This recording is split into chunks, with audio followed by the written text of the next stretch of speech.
Hello, welcome to Sarah Overbooked. I am Sarah, and this today is going to be the beginning of this year's book reviews. So I'm going to go through January in this video.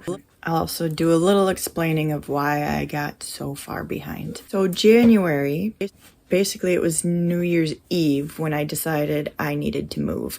So I gave my notice to my old place and I had 60 days to find something new. So I spent the first half of January doing a lot of apartment searching and looking at a lot of different apartments. So that took up a lot of time. Also, January was the middle of the season. I'm a curler, so I was curling 2 nights a week, Tuesdays and Thursdays. Also, the beginning of the month, I was in the process of interviewing for a new job. I got an offer and accepted that job in the middle of the month, so that it took care of that. Also, the apartment, I found a place in the middle of the month, so that the beginning of the month was finding a new job and looking for a new place to live, finding a new place to live, and curling. The end of the month is when things started going downhill. I had my mammogram at the end of December, and mid-January they called me back and told me I had to go in for an ultrasound. They had seen a enlarged lymph node. So the end of the month I went in for an ultrasound, and right after that they called me back and they needed a biopsy of that. So that was my January, not in reading. But so of the books I read in January, I read 11 books in January. The first was Alice in Boarderland, Volume 4. It's hard to explain without giving too much away. Alice in Boarderland is a manga series where people are pulled into this world where they have to play games to survive, and the games are based on playing cards. The suit is what type of game it is. Like, one of them is physical, one of them is intellectual, one is combo. I don't remember what the fourth one is.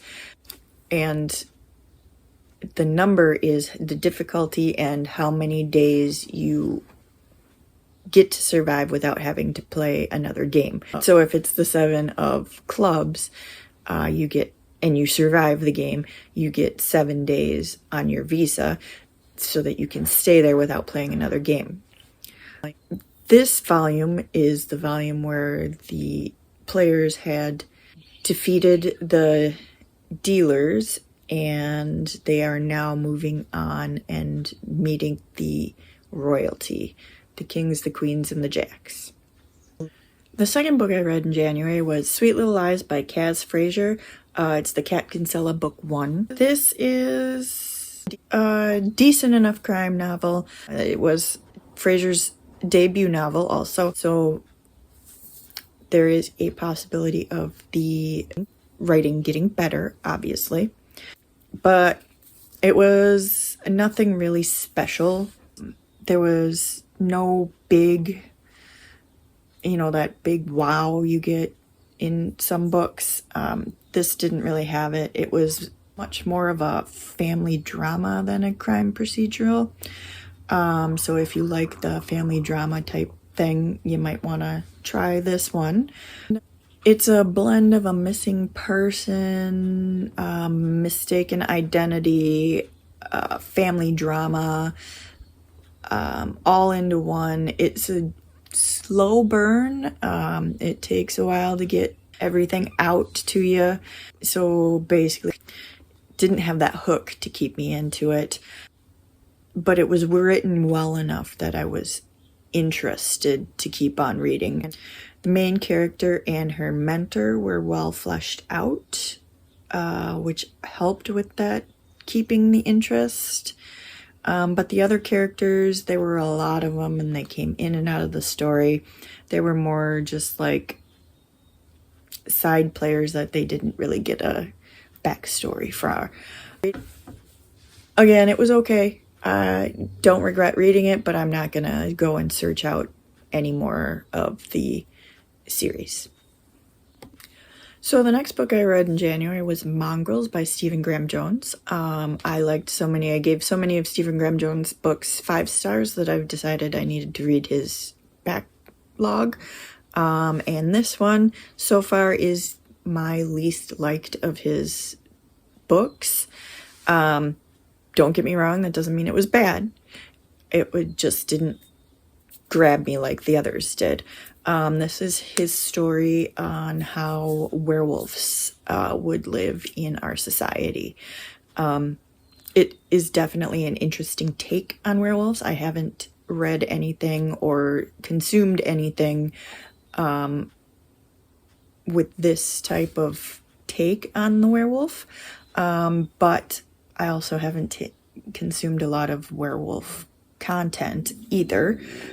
So it might be out there and I just haven't seen it.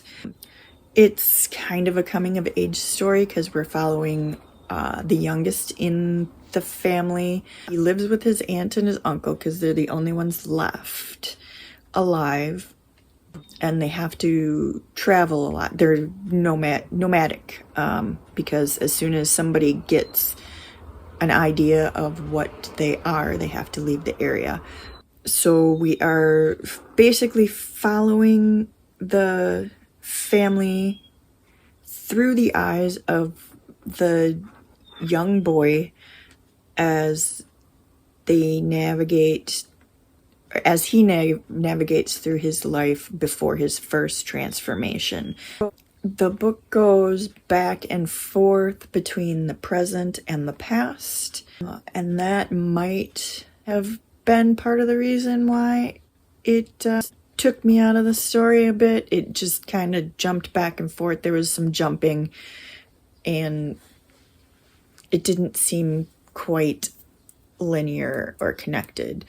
But other than that, I did enjoy it, just not as much as any of the other books that I read from him.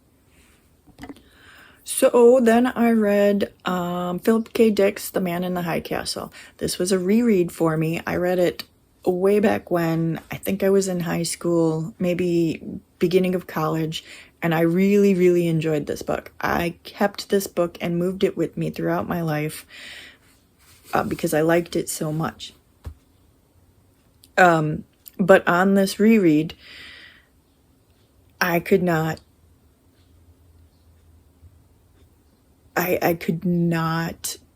stay in the story. It was probably me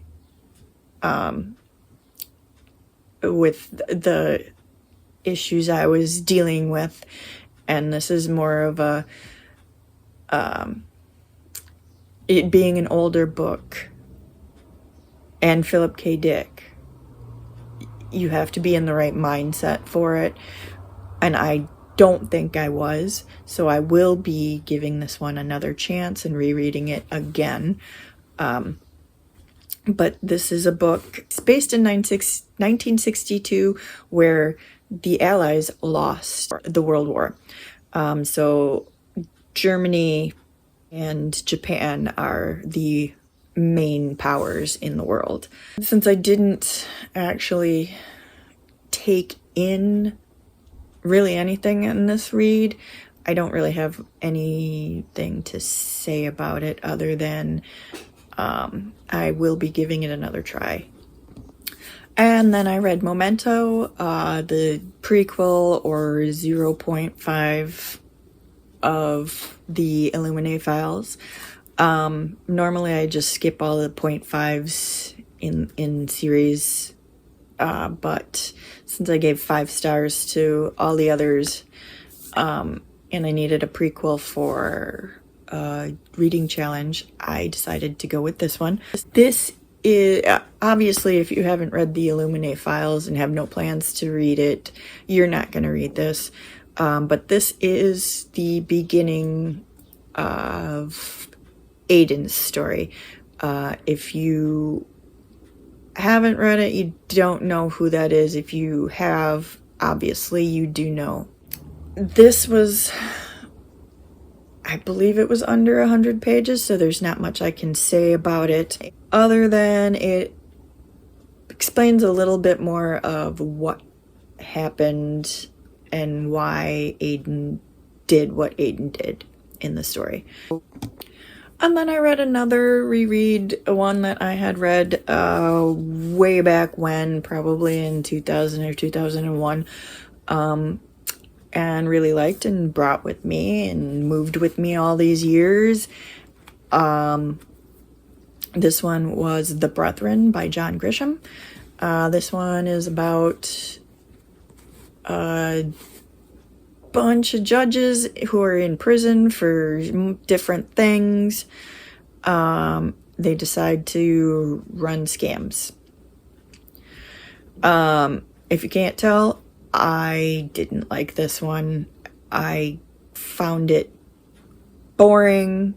There was no suspense, no mystery, and the whole white collar crime thing that they were doing, which basically was a mail scheme involving blackmail. It was like I said, boring. So obviously my reading tastes have changed, which is also why I'm doing some of these rereads to get rid of these books that I no longer have any interest in keeping. Being that I moved so often these past couple of years, I don't want to move this many books again if I have to. So yeah, this was not something that I want to keep, and I already have passed it on to somebody else. The next book I read is The Possession by Michael Rudker. He only wrote 2 books. They were both part of the series, The Anomaly Files. So this book, The Possession, follows the same group of main characters in the first book, which is The Anomaly. The group is a group of YouTubers who post videos on weird and unusual things.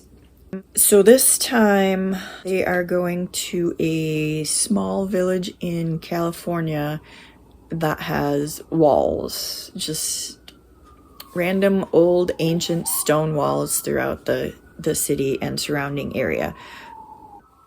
I really enjoy the way Rudker writes and tells his stories, so if he ever comes out with anything else, I'll definitely be picking it up. Just on that. But this one, honestly, read the first one, The Anomaly, if you want to try it. If you really like that one, you can move on to this one, but this one was not as good. The story itself was not as good. It was still interesting.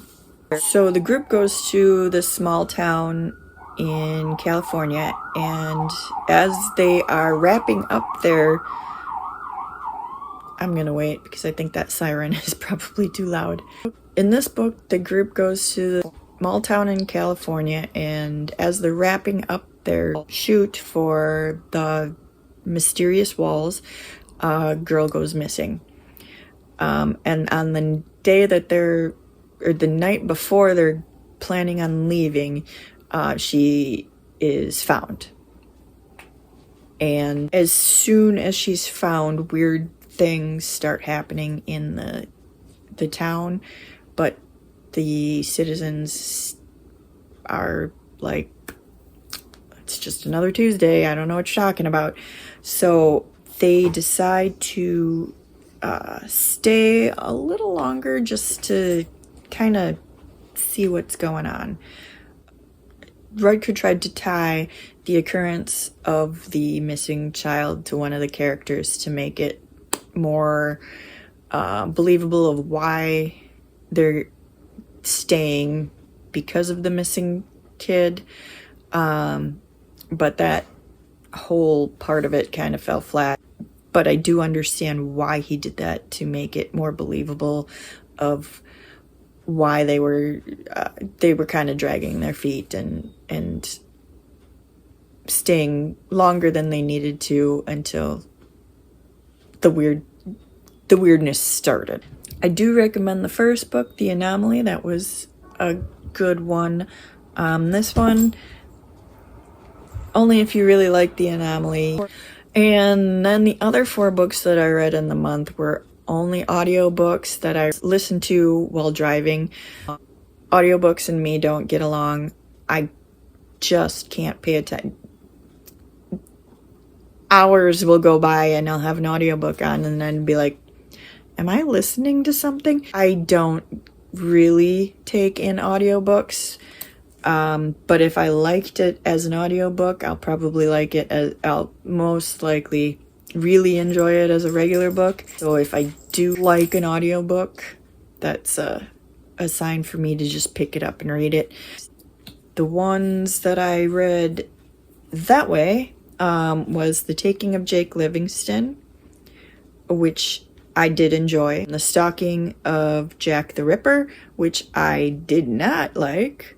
I read Camp Damascus and Come Closer, which were rereads, which I like to do. That way I already know the story, and not being able to pay too much attention is not that big of a deal because I already know the story. And that is all for January. February hopefully will be coming sooner than between my 2025 TBR videos and this one. It seems like every time I sat down and thought of doing this, my phone was dead or something happened. But that was January. Let me know down below if you've read any of these books, if there's anything that you think I would enjoy from my list of books that I read in January. Otherwise, if you just want to help my channel and don't have anything to say, feel free to put in the comments below an emoji related to cards for Alice in Boarderland. And thank you for stopping by, and we'll see you next time.